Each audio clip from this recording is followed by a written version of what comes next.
Hello everyone, this is your friend here from Each One Teach One. Josiah is my name. I'm here again to talk to you about some of the findings that I have stumbled upon. Anyway, I can't say I just stumbled upon them. I can say that I found them. They're on Google.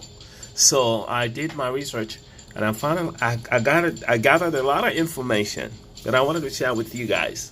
And this is all about African entrepreneurs and African scientists and engineers replacing China. I believe that's possible, given the events, how they are turning out for our people, given our history.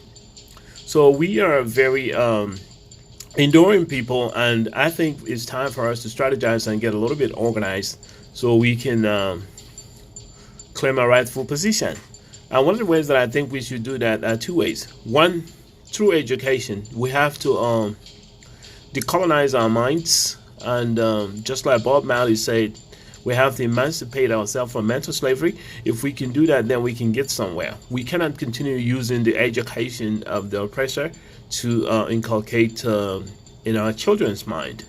So the focus, number one, is on the youths, and number two is on our women.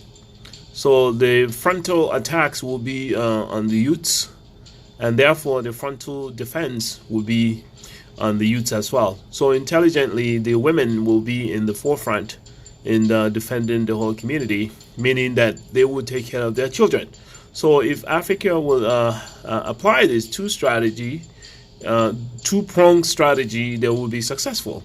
We need to teach our young ones, and 70% of them are under the age of 30, and charge them to ask the questions, $1 million questions, and challenge the status quo. And there's nothing wrong with self-preservation and trying to be self-reliant, but in a world where there's injustice, it turned out to be a difficult task. You don't get rewarded for being good, you get punished for being good. So you should expect obstacles along the way. So our channel, Each One Teach One, is pretty much designed to accomplish the number one of this goal, which is actually reaching out to the youths and giving them the confidence that they need and help them to learn technology of the day, and that will infuse the required energy and strength in them to tackle the problems ahead. So the problems ahead, what we see a technology coming around that will be used to control all under heaven.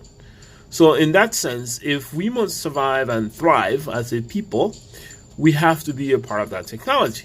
We have to learn the technology very well to the point where we can reverse engineer it and use it for our own benefits.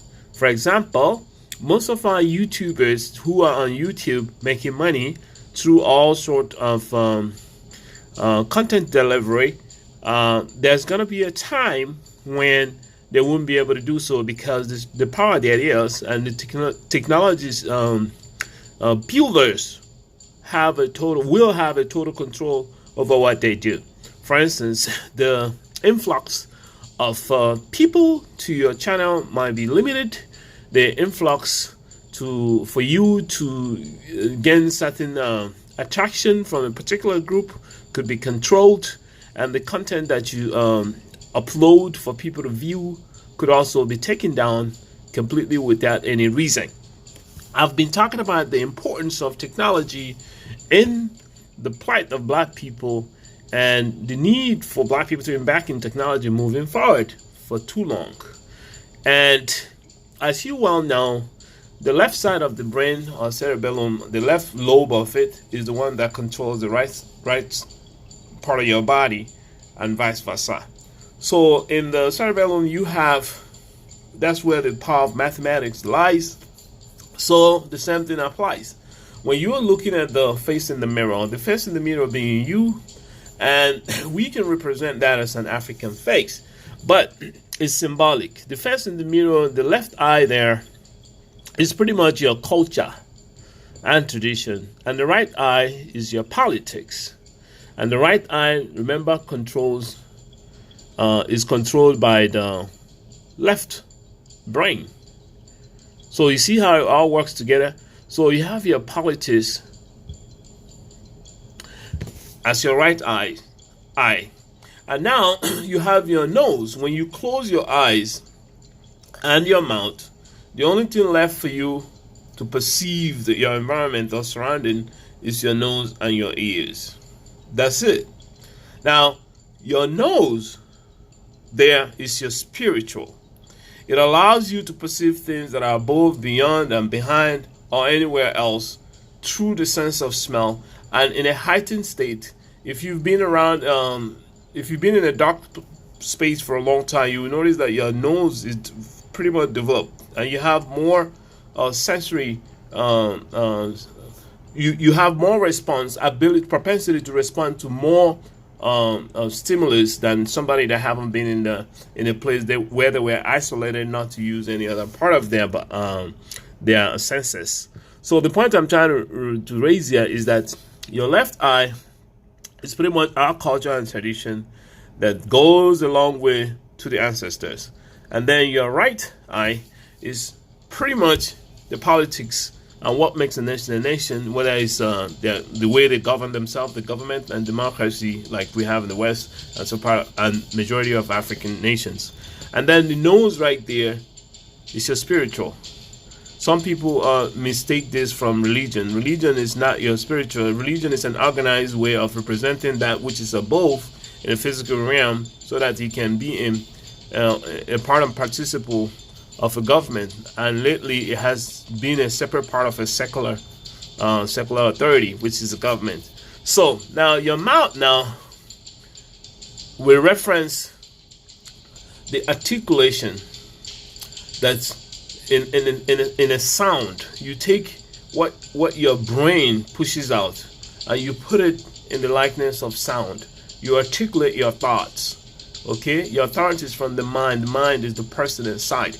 And you articulate that, and then you push it out through sound, and that's the speech that comes out of your mouth. And that speech is what makes to be.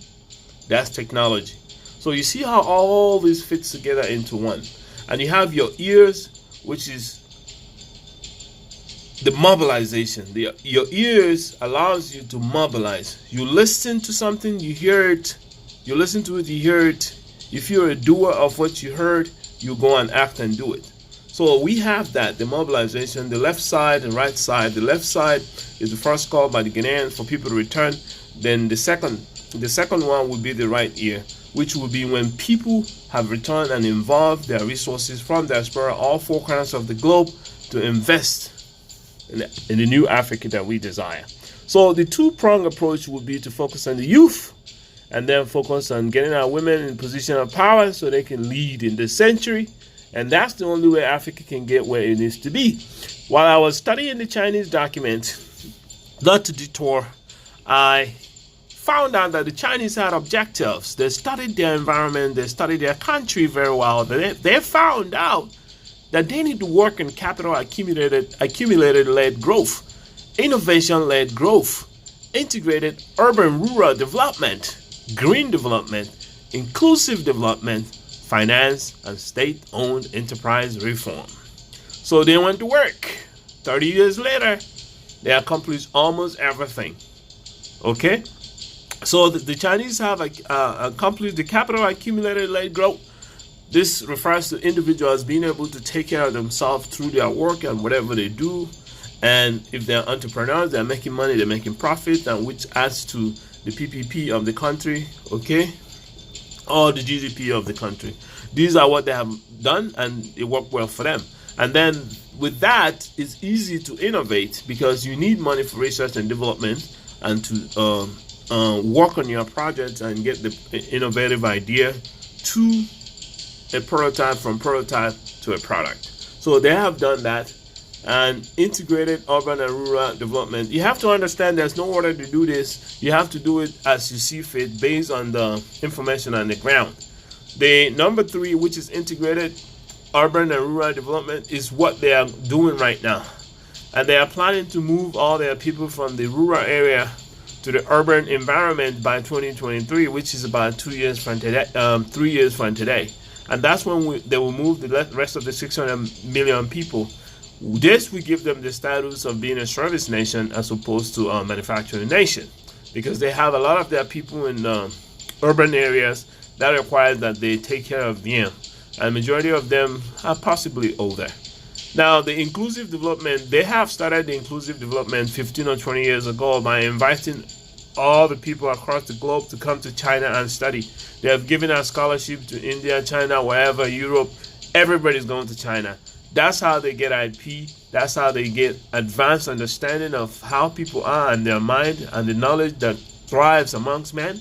That's how they gather them in one place. So they have invested so much in this, and they are working towards that. Now, the finance and state-owned enterprise reform, they have that. Most of the companies that are making waves in the world today are owned by China CPP. The Communist Party owns them. All right, and they get a lot of support from them, and they have a strong strategy. How does all this thing fit where Africa is concerned? Well, all the things were made possible because Africa is the stomping ground, is the place where they get all the resources that they need to fuel their economy. So as you can see, the plan that they have is what works for them, and that's what they will continue to do.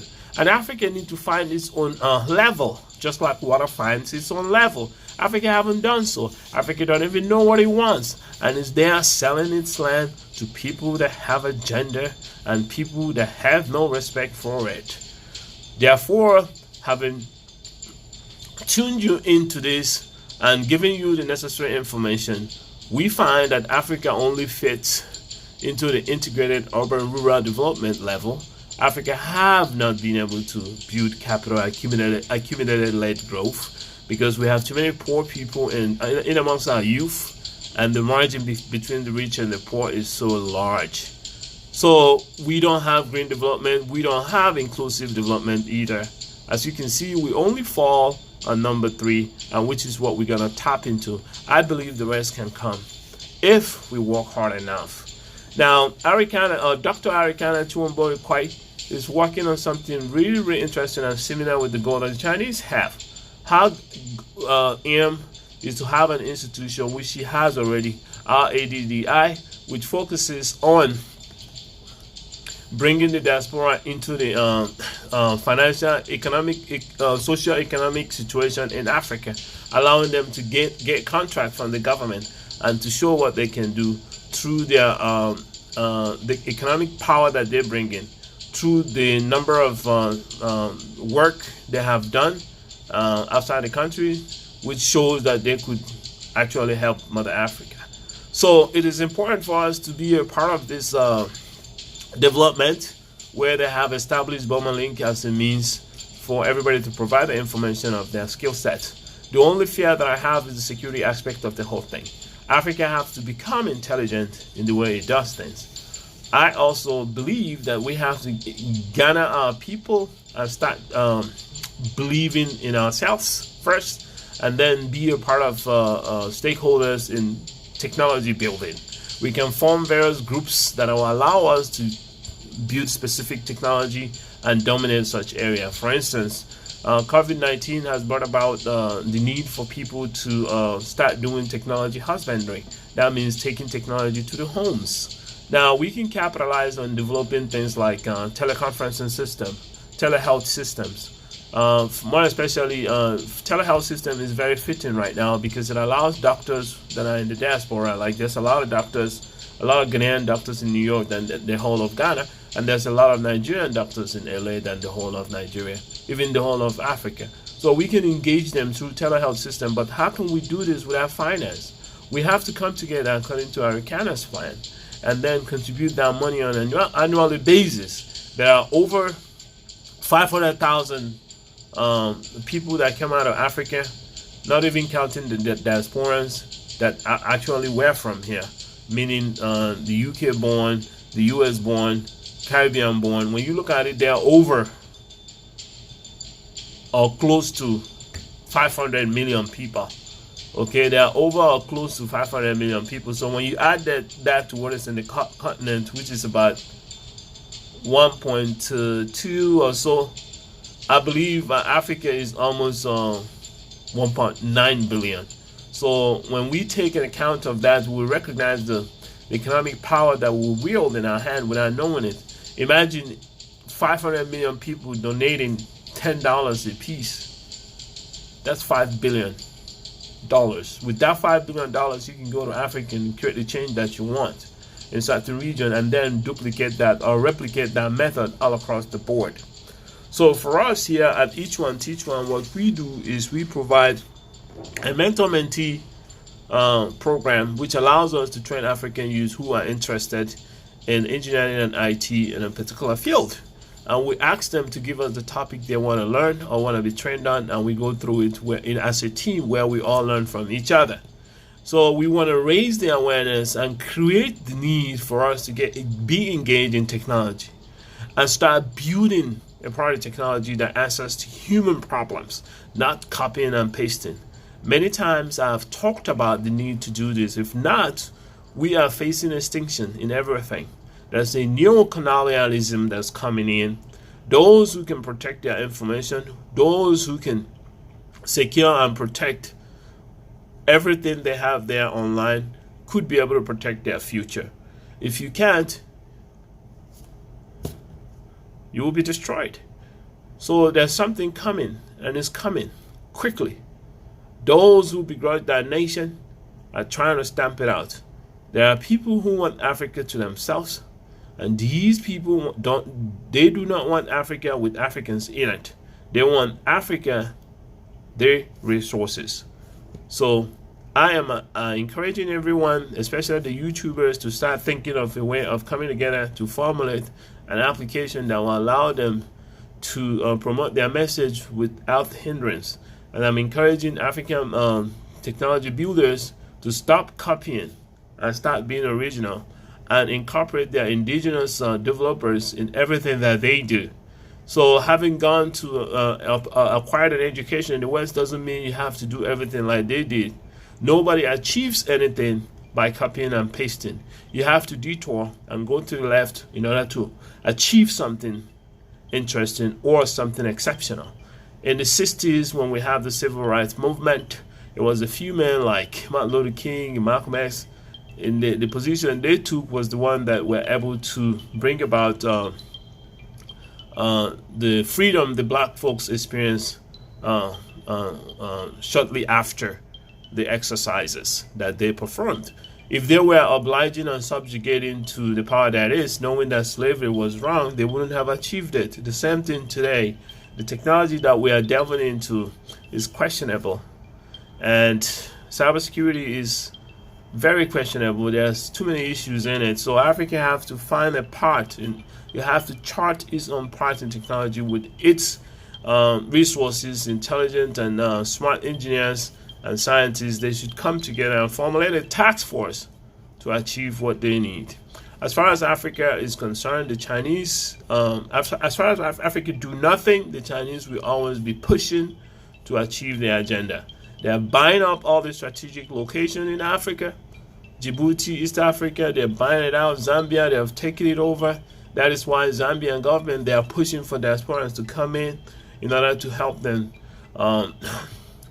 formulate a stance against the Chinese oppression and encroachment into their government and all parastatals. So we have to support them, and we have to keep talking about this situation, and definitely we will achieve our goals. So we have to understand that the land has immeasurable and innumerable resources. The resources in that land cannot be imagined. That land is a blessed land, and we need to protect it. If we can't protect it, how can we protect our families? This is all I have to tell you guys about my thoughts, and I hope you subscribe. If you haven't subscribed yet, I hope you will like and share with your friends. And I appreciate the time that I've spent with you guys. This is Each One Teach One session, and thank you for listening again. Take care now. Bye-bye. Till next time.